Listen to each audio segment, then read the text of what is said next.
A talk shop. That's how the recent two-day gender-based violence summit has been described. It's said to have failed to address real issues faced by the non-profit organizations. At the same time, it's going to be an uphill battle 2023 for non-profit organizations. In the Western Cape, they've received a letter informing them their budget has been cut, meaning they'll have to find other means to fund their projects. Our reporter Nobesuthu Hejana has been tracking that story for us in Cape Town. She's now in our studios. Good afternoon, Nobesuthu. Welcome to today. So people feel that this two-day gender-based violence summit, that was a second presidential such a summit, has been a waste of time. Certainly, Bradan. In fact, when we went to Notebook and spoke to the founder and director of the Safe House, Ms.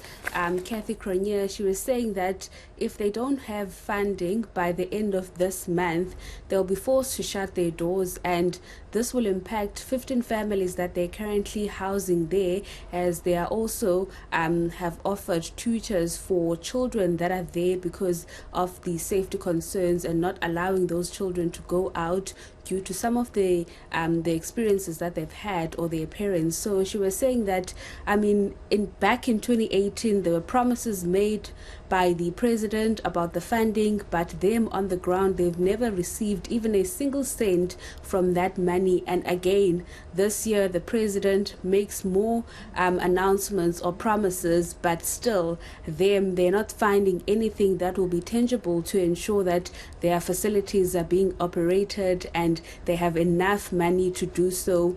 We also spoke to the founder and director of Molo Songololo, Patrick Solomon. They received a letter from the Provincial Social Development under the Children's Directorate, where they were told about the possible budget cuts for the financial year of 2023 and 2024. So he was saying that their work is mainly to focus or assist vulnerable children. So what this will mean for them is that cases that they are currently monitoring in court, they'll be forced to abandon them because they don't have the means to do so.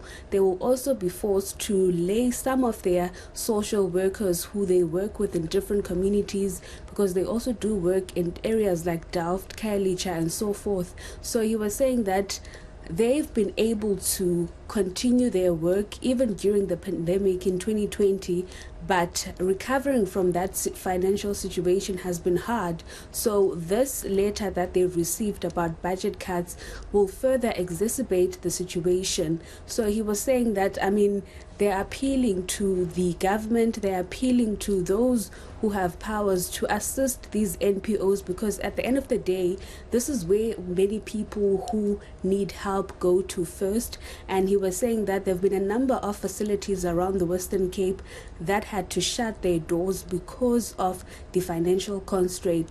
But what we know from the social development in the province, they're saying that many governmental departments have suffered during the pandemic, so they've also been hit hard. And with the information that they have surrounding some of the concerns made by these organizations, they will try to assist where they can, but it will be of limited funding, because they are also trying to ensure that they assist other facilities around the Western Cape.